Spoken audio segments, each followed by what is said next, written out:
Halo semua, kembali lagi di channel Babel Family. Channel yang akan memberikan informasi kepada kalian seputar traveling, kuliner, staycation, dan juga family vlog lainnya. Kali ini kami masih akan mereview seputar Dieng. Tempat yang akan kita review adalah Candi Arjuna.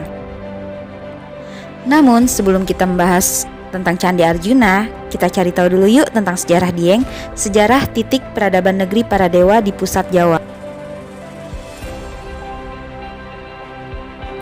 Dan asal-usul candi-candi yang ada di Dieng, yang disebut sebagai bangunan keagamaan tertua di Pulau Jawa. Sebelum kita mulai reviewnya, jangan lupa untuk subscribe, like, comment, and share dulu ya. Dieng yang bermakna tempat bersemayamnya para dewa sesungguhnya adalah kaldera dari gunung api purba yang dikelilingi gunung api aktif. Karena Dieng terletak di dataran tinggi, oleh kepercayaan masyarakat zaman dulu dianggap sebagai tempat yang dekat dengan Sahyang atau tempat bersemayamnya para dewa. Karena itulah Dieng disebut sebagai tempat para dewa. Di lokasi yang konon rawan bencana ini, para leluhur kita justru membangun candi sebagai tempat peribadatan. Kawasan Candi di Dieng sendiri ditemukan oleh seorang tentara Inggris yang sedang menjelajah Dieng pada tahun 1814. Pada saat itu, dataran tinggi Dieng masih berupa danau yang terdapat candi yang masih terendam oleh air danau. Kemudian pada tahun 1856, pengeringan air telaga dilakukan oleh Isidor van Kinsbergen, kemudian dilanjutkan oleh pemerintah Hindia Belanda hingga tahun 1864. Percandian Dieng yang merupakan kompleks tertua di Pulau Jawa ini masih menyisakan misteri hingga saat ini. Karena sebenarnya di balik keindahan Dieng terdapat ancaman gas beracun yang bisa datang ketika terjadi fenomena alam seperti gunung meletus, kawah meletus, ataupun gempa bumi. Ada 22 kawah di Dieng yang menyimpan gas beracun yang bisa datang kapan saja. Salah satu tragedi yang terjadi adalah meletusnya kawah Sinilap pada tahun 1979 lalu. Ternyata banyak sejarah, misteri, dan hal menarik ya dari Dieng ini. Namun tidak perlu khawatir ya untuk berwisata di Dieng, karena dengan kemajuan teknologi semua bencana itu insya Allah akan terdeteksi jauh-jauh hari sebelum terjadi. Yang pastinya kita ketahui adalah bahwa Dieng merupakan negeri para dewa atau negeri di atas awan yang menyimpan sejuta pesona keindahan dan juga warisan sejarah. Nah, itulah tadi sekilas penjelasan mengenai sejarah Dieng dan mengapa ada pemukiman serta kawasan suci di Dieng. Dan sekarang kita menuju kompleks percandian di Dieng yuk. Oke, sekarang kita udah sampai nih di kawasan candi-candi di Dieng. Untuk masuk ke lokasi candi dari parkiran ini kita harus menuruni anak tangga dan melewati jalan setapak yang lumayan jauh ya. Namun gak perlu khawatir, meskipun kita berjalan kaki cukup jauh dari parkiran, tapi kita akan disajikan dengan pemandangan kanan kiri kita yang sangat asri dan indah.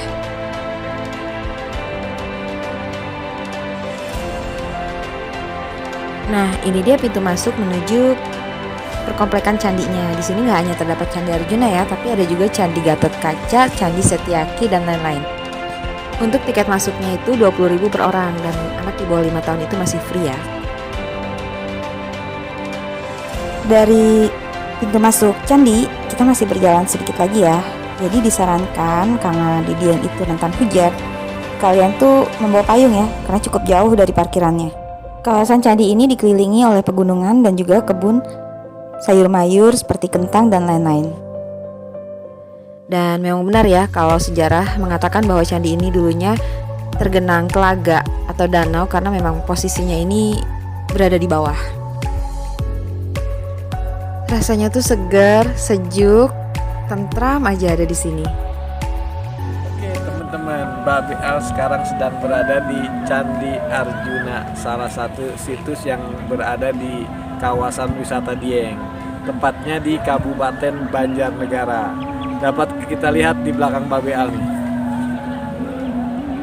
Candi ini terdiri dari 4 candi ya.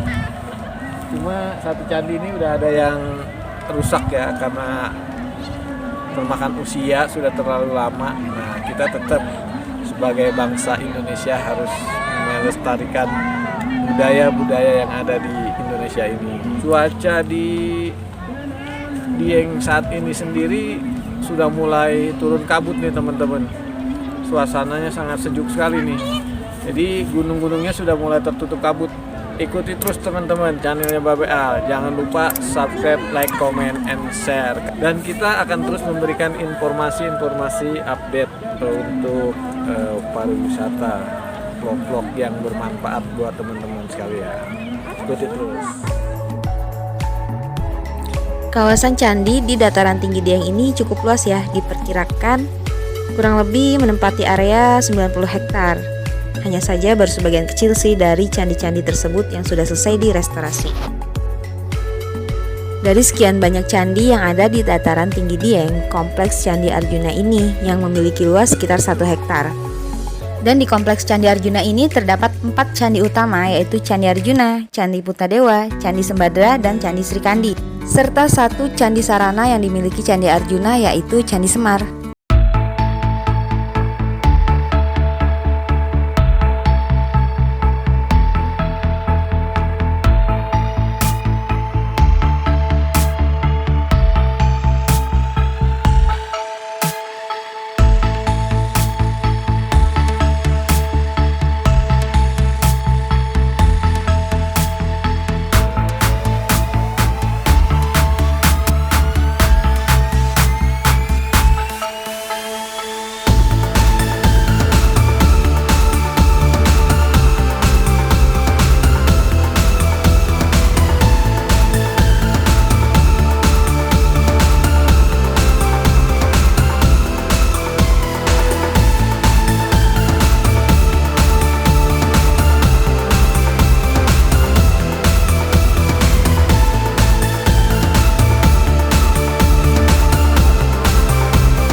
Candi Sembadra. Diperkirakan candi ini merupakan candi yang paling akhir dibangun, dan bangunan candi ini sangat dipengaruhi oleh arsitektur lokal, beda dengan Candi Arjuna yang dipengaruhi oleh arsitektur India.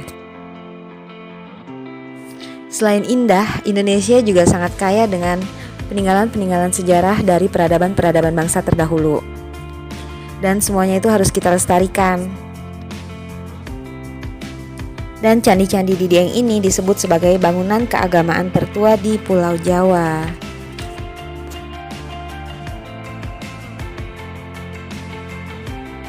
Selain kompleks Candi Arjuna ini, dekat-dekat sini juga ada Candi Gatot Kaca dan juga Candi Setyaki. Namun karena cuacanya mendung jadi nggak sempat kita kunjungin. Gimana teman-teman? Di Dieng ini ternyata banyak situs sejarah yang bisa kita pelajari ya, selain keindahan alamnya. Dan karena tempat ini memang sangat indah, jadi jangan lupa untuk mengabadikan momen kalian di sini ya.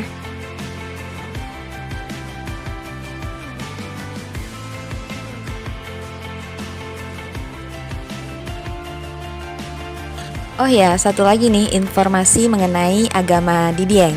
Jika pada abad 8 Masehi, mayoritas ideologi di Dieng adalah beragama Hindu, Namun untuk saat ini sudah hampir 90% warga Dieng memeluk agama Islam.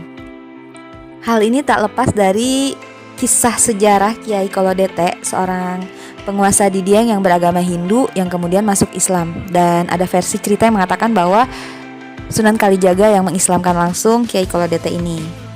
Semenjak Kiai Kolodete ini masuk Islam, maka banyak masyarakat Dieng yang memeluk agama Islam.